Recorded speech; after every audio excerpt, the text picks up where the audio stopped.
이 세상은 아직도 내게 실제처럼 보이지 않았다. 저쪽 세상이 더 진짜 같았다. 앞에서도 말했지만 사람들이 모든 것을 너무 심각하게 받아들이는 것도 불편했다. 예를 들어 모두들 돈과 경제적인 문제로 지독하게 스트레스를 받고 있었다. 즐기고 감사할 만한 다른 아름다운 것들이 무척이나 많은데도 말이다.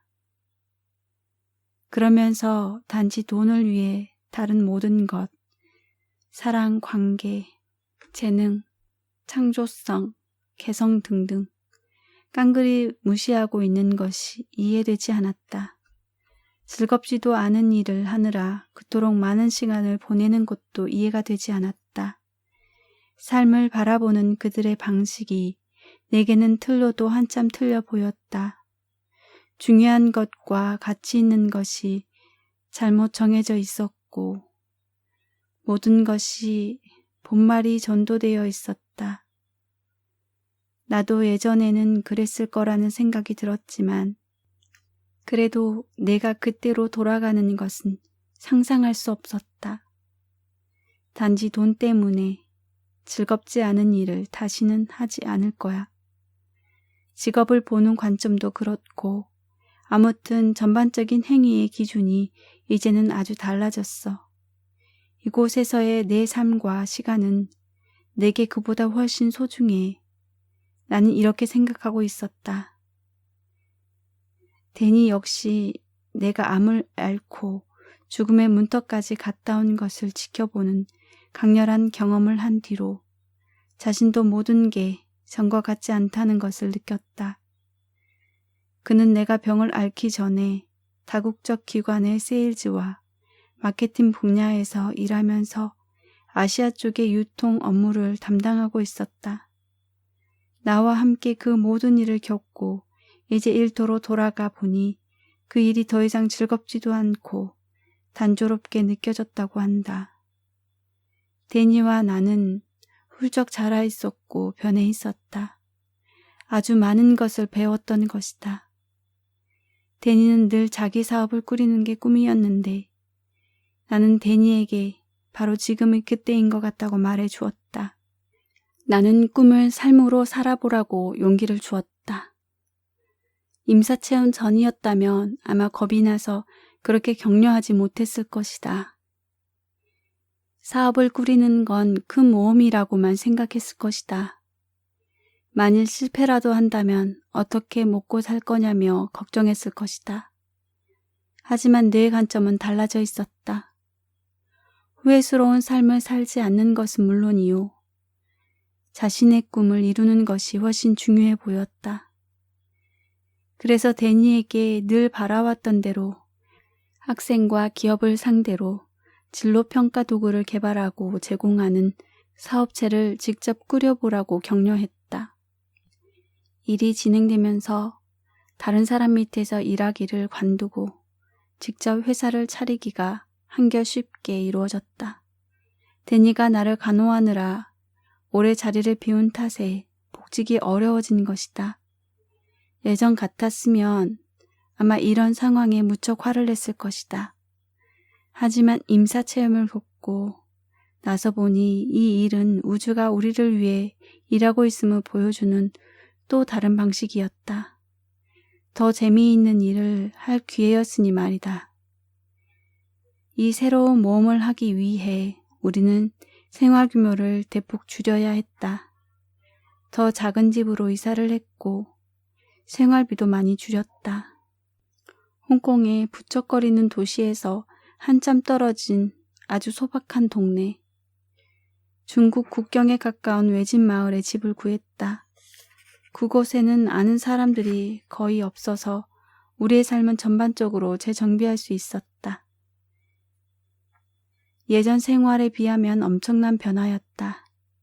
삶을 새롭게 다시 시작하는 기분이었다. 새로운 시작이었다. 과거 같으면 데니가 일자리를 잃은 것이나 생활 규모를 극적으로 줄여 시골로 이사 온 것을 부정적으로 여기거나 불행한 일로 보았을 것이다.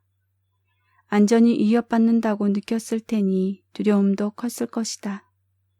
하지만 돌아가 두려움 없이 내 삶을 살아라 라는 말이 머릿속에서 늘 울려 퍼지고 있었기 때문에 나는 모든 것이 잘 될 거라는 생각이 들었다. 우리는 모두 하나이고 가장 중심에서 우리의 본질은 사랑이며 우리는 장엄한 존재라는 등의 많은 메시지를 임사체험 때 받았지만 그 중에서도 돌아가 두려움 없이 내 삶을 살아라라는 메시지야말로 내 안에서 가장 강력하게 계속해서 울려 퍼지던 메시지였다. 그것은 친구 소니와 아버지가 공통적으로 내게 해주려는 말 같았고 그래서 머릿속에서 이 말이 들릴 때면 나는 어떤 때는 아버지의 목소리를 어떤 때는 소니의 목소리를 듣는 것 같았다. 지금의 경우엔 벌어지는 모든 일이 앞으로 펼쳐질 더 큰 모험의 일부일 것으로 보였다. 그래서 나는 오로지 삶을 깨끗한 도화지에서 새로 시작하는 기분밖에 들지 않았다. 임사체험 덕분에 나는 현실을 바깥에서 보지 않고 내면에서 보는 관점을 갖게 되었다. 그러니까 이전에는 외부 세계를 진짜라고 여기며 그 한계 안에 머물러야 한다고 생각했다. 이것은 지금 대부분의 사람들이 갖고 있는 관점일 것이다. 이런 관점을 갖는 동안 나는 내 힘을 바깥 세상에 내주었고 나를 통제하는 힘은 외부에서 일어나는 사건들이었다. 내 행동과 기분, 생각을 외부 사건이 통제했다. 감정적인 반응이나 느낌은 실제가 없었으므로 진짜라고 여기지 않았다. 감정이나 느낌은 그저 외부 사건에 대한 반응일 뿐이라고 생각했다. 그런 관점을 지녔을 때 나는 내 삶을 만들어가는 창조자가 아니라 상황의 희생자였다. 병조차도 어느 날 우연히 내게 닥친 외부 사건이었다. 하지만 임사체험 후 나는 내 자신을 더 커다란 전체를 이루고 있는 신성한 일부라고 보게 되었다. 나뿐 아니라 전체 우주 안의 모든 것, 과거에 존재했던 것이나 앞으로 존재할 모든 것도 마찬가지로 그 안에 들어있었다. 이 모든 것들이 서로 연결되어 있었다. 나는 내가 이 우주의 중심에 있다는 것을 깨달았고 우리는 모두 각자의 시각으로 표현하고 있다는 것을 알게 되었다. 그것은 우리가 저마다 이 거대한 우주 그물의 중심에 있기 때문이었다. 시간이 지나고 데니와 함께 새로운 삶을 꾸려나가면서 나는 이 진실을 훨씬 더 구체적으로 이해하게 되었다. 모든 것이 상호 연관이라는 그물망 속에 존재하고 우리가 그 모든 것에 접근할 수 있는 것은 사실이지만 시간 속 특정 지점에서 내 세계는 그때까지의 모든 생각과 느낌, 경험, 관계, 감정, 사건이 합쳐져서 만들어낸 테피스트리이다. 내 테피스트리 안으로 들어오기 전까지는 그 어떤 것도 내게 존재하는 것이 아니다. 그리고 나는 내 경험과 의식을 확장함으로써 내 세계를 늘릴 수 있고 제한함으로써 그것을 축소할 수도 있다. 내 시야 안으로 무엇을 들일지에 대해서 우리는 이렇게 어느 정도 선택권을 갖고 있는 것 같다. 무엇인가가 내 의식 속으로 들어올 때 그것은 내 테피스트리의 일부가 된다. 창고의 비유로 말하자면 내가 거기에 손전등을 비추는 것이다. 그럴 때 그것이 내 신념 체계의 일부가 되고 나의 진실이 된다. 난 내 삶의 목적이 나의 테피스트리를 넓히고 내 삶 속으로 더 많은 경험, 더 멋진 경험이 흘러 들어오게 허용하는 것임을 알았다. 그래서 전에는 한계라고 받아들였던 모든 영역에서 가능한 것의 범주를 늘려보고자 했다. 나는 우리 모두가 참이라고 여기고 있지만 사실은 그저 사회적으로 그렇게 결정한 데 불과한 신념 체계들의 의문을 던지기 시작했다. 전에는 부정적이거나 불가능하다고 판단했던 것들을 가만히 살펴보았다. 특히 마음속의 두려움이나 부적절하다는 감정을 일으키는 신념들을 눈여겨 살폈다. 나는 나에게 물어보았다. 왜 내가 이것을 믿을까? 그저 문화적으로, 사회적으로 만들어낸 조건일 뿐이지 않은가? 전에는 내가 그 조경을 받았을지 모르지만 지금도 그것이 내게 참인가? 자라면서 그렇게 생각하도록 주입되고 배운 것들을 그저 계속 믿고 있는 건 아닌가? 때론 그게 참인 경우도 있었지만 많은 경우 대답은 단연코 참이 아니었다. 나는 어려서부터 여자는 순종적이어야 한다고 배우며 컸다. 자기 의견을 분명히 밝힌다거나 단호하게 군다거나 목소리를 높이는 여자들에게는 늘 모종의 판단이 뒤따랐다. 여자의 가장 주된 역할은 남편을 잘 받드는 아내, 아이를 잘 기르는 어머니였기 때문이다. 나는 이 기준에는 결코 부합하지 못했다. 나는 평생을 그런 기대에 못 미치는 자신을 재단하고 질책하면서 살아왔다. 나는 늘 부적합한 존재라는 기분이 들었다. 하지만 임사체험 이후에는 이러한 모든 것들이 사회적으로 정한 거짓 기준이라는 사실을 알게 되었다. 나는 또 내가 그다지 영적이지 못하며 따라서 그 방면에서 더 열심히 노력해야 한다고 생각했다. 하지만 어떤 행동을 하고 무엇을 하든 우리는 모두 영적인 존재라는 것을 나중에 알게 되었다. 우리는 영적인 존재가 아닌 다른 무엇이 될 수 없다. 바로 영적인 존재. 그것이 우리의 본래 모습이기 때문이다. 우리가 그 사실을 늘 자각하고 있지 못할 뿐이다. 진정한 기쁨과 행복이란 오직 자신을 사랑함으로써 자기 안으로 들어가 자신의 가슴을 따름으로써만 그리고 자기에게 기쁨을 주는 일을 함으로써만 얻어지는 것을 나는 알게 되었다. 삶이 목적이 없는 것 같고 길을 잃은 듯한 기분이 들 때 지금도 자주 그런 기분이 든다. 그것은 바로 내가 자신에 대한 감각을 잃어버렸다는 뜻이라는 것도 알게 되었다. 뇌 본연의 모습에 내가 이곳에 와 있는 목적에 연결되어 있지 않은 것이다. 이런 일은 내가 내면의 목소리를 들려주지 않을 때 텔레비전 광고나 신문, 대형 제약회사, 친구들, 문화적 사회적 신념 같은 외부 원천에 내 힘을 내어줄 때 일어나곤 했다. 과거에 내가 길을 잃어버렸다고 느꼈을 때 가장 먼저 한 일은 답을 찾으러 바깥으로 나가는 것이었다. 책을 찾았고 선생과 구루를 찾았다. 그들이 영원한 미제의 해결책을 들려주지 않을까 기대했다. 처음 암 진단을 받았을 때도 꼭 그랬다. 하지만 뭘 어떻게 해야 할지 더 알 수 없었다. 내 자신의 힘을 자꾸만 바깥의 누군가에게 줘버리고 있었기 때문이다.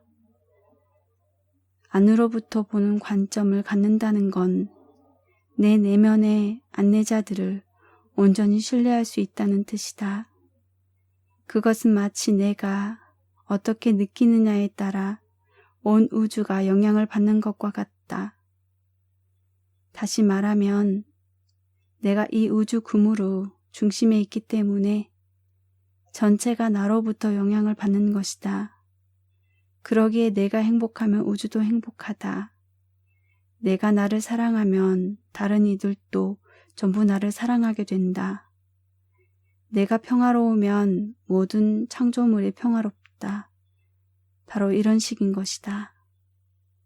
지금은 상황이 어려워지면 그 상황을 물리적으로 바꾸려고 하는 대신 임사체험을 겪기 전에는 그랬다.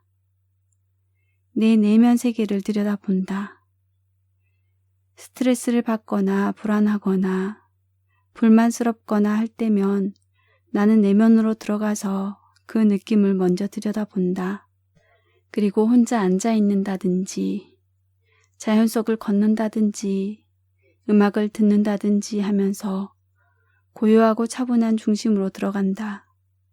나는 그렇게 할 때 외부 세계 또한 바뀐다는 것을, 그리고 내가 실제로 어떤 행동도 하지 않았는데 많은 장애물들이 그냥 사라져버리는 것을 경험했다. 중심으로 들어간다는 것은 우주 그물의 중심이 있는 나를 느낀다는 뜻이다. 바로 내 위치를 알아차리는 것이다. 이 중심이 곧 우리 모두가 존재하고 있는 유일한 장소이며, 그러니만큼 이 중심 자리를 가슴으로부터 느끼는 것이 중요하다. 하지만 나는 때때로 우주 안에 이 중심 자리를 잊어버리곤 했다. 물질 세계에서 벌어진 온갖 드라마와 모순, 불안과 고통에 사로잡혀 내 자신을 확장되고 장엄하며 무한한 존재로 볼 수 없었다. 그것이 우리 모두의 참모습인데도 말이다. 감사하게도 임사체험 경험을 통해 나는 우리가 절대로 중심에서 분리될 수 없다는 사실을 깨달았다. 우리는 다만 잠시 그 사실을 잊어버리고 중심으로부터 오는 기쁨과 평화를 느끼지 못할 뿐이다. 우리는 분리라는 환상에 사로잡혀서 행복과 슬픔이 빛과 어둠처럼 음과 양처럼 맞물려 있다는 것을 보지 못한다. 그러나 떨어져 있다는 우리의 느낌은 한갓 이원성이라는 환상에 지나지 않는다. 이 이원성의 환상 때문에 일견 분리되어 보이는 것들이 하나임을 보기가 어려워진다. 하지만 중심에 닿아 있다는 것은 이를 꿰뚫어 본다는 것이며, 그리하여 만유의 중심, 바로 하나님의 중심에 있는 우리의 무한한 자리를 다시 한번 느낀다는 것이다. 내게는 늘 우리 모두가 우주와 하나라는 직관적인 알미 있었다. 따라서 물리적으로 몸을 입고 있는 동안에도 나는 내가 의식을 하든 못하든 우주라는 거대한 그물의 중심에 있는 것이다. 이는 내가 곧 장엄한 존재이며 무한에 연결된 존재임을 깨닫는 것과 같다. 몇 달이 흐르고 다시 몇 해가 지나면서 나는 이 모든 깨달음을 실생활에 더욱 잘 적용할 수 있게 되었다. 할 일이 많거나 일에서 스트레스를 받을 때 중심을 느끼기 위해 잠시 짬을 내려고 하면 종종 사람들로부터 시간 낭비하는 것 아니냐는 소리를 듣기도 했다. 하지만 문제를 물리적 차원에서만 풀려고 할 때 오히려 해결이 더 더뎌진다는 것을 나는 알고 있었다. 지금도 그런 식으로 문제를 풀려고 하면 훨씬 일이 덜 뛰게 풀리고 좌절감과 스트레스만 더 쌓이는 걸 느낀다. 주변 사람들이 어떻게 생각하든 개의치 않고 시간을 내서 나의 중심을 다시금 확인하고 나면, 그래서 내가 전체와 연결되어 있음을 알아차리고 차분하고 행복해진 기분이 든 순간에 보면 힘들게 하던 문제들이 상당 부분 사라져 있는 것을 알 수 있었다. 그런 과정을 통해서 나는 아주 명료해졌으며, 그렇게 중심에 머물러 있는 것만으로도 남아있던 많은 문제들은 저절로 사라져버렸다. 나는 이것이 삶의 문제를 푸는 데 있어 그저 외적인 차원에서 접근하는 것보다 훨씬 더 효과적인 방법임을 깨달았다. 바로 이것이 내가 임사체험을 통해서 얻은 직접적인 결과였다. 그리고 이는 내가 거대한 우주 패티스트리의 일부이며 그것의 중심에 있다는 것, 나의 내면으로 들어감으로써 전체 우주와 연결될 수 있다는 것을 안 데 따른 것이었다. 임사체험 이후 내가 외적으로 필요로 하는 것들도 상당히 바뀌었다. 이제는 최고의 기쁨을 느끼려면 자연에, 특히 바다에 가까이 있어야 했다. 퇴원 후 초기에 바다를 보며 경이로움을 느꼈던 때처럼 파도를 바라보며 바다 소리를 들으면 임사체험 때와 같은 상태에 즉시 연결될 수 있다는 걸 알았다. 나는 가족이나 가까운 친구들이 각자의 방식으로 변화해가는 모습도 기쁨 속에서 지켜보았다. 이상하게 들릴지 모르지만 임사체험 이후 많은 사람들이 나와 함께 있으면 에너지가 변하는 것을 느낀다고 했다. 이런 이야기를 공적인 자리에서는 거의 하지 않는데 나는 그런 일들이 그들 내면에서 비롯되는 것이라고 믿기 때문이다. 나는 그저 그들이 경험할 준비가 되어 있는 것을 그들에게 되비춰 줄 뿐이리라. 내 경험 덕분에 나는 우리 모두가 다른 이의 치유를 돕는 것은 물론 스스로를 치유할 능력을 갖고 있다고 분명하게 믿게 되었다. 우리가 내면의 무한한 장소에 연결되면 그 안에서는 우리가 곧 전체다. 병은 몸에 남아있을 수 없다. 우리는 모두 연결되어 있으므로 만약 한 사람이 행복하면 그 행복이 다른 이들에게 다 그들을 고양시키고 그들이 회복하도록 돕지 않을 수 없다. 우리가 다른 사람들을 치유할 때 우리는 또한 우리 자신과 이 행성도 치유하는 것이다. 분리란 존재하지 않는다. 그것은 그저 우리 머릿속에만 있을 뿐이다. 내 삶에는 힘든 때가 있는가 하면 순조로울 때도 있고 때로 중심에 연결되어 있기 위해 무진 애를 써야 하는 때도 있다. 집안일을 하고 일상의 일들을 처리해야 하는데 임사체험 이후로는 그런 자잘한 일들에 집중하기가 무척 어려웠다. 그러나 그런 때에도 나는 우주 안에서 내 자리를 찾는 일에서 결코 멀어지지 않는다. 또한 내 영혼에 새겨진 그 말, 돌아가 두려움 없이 내 삶을 살아라 를 느껴보는 일도 게을리하지 않는다.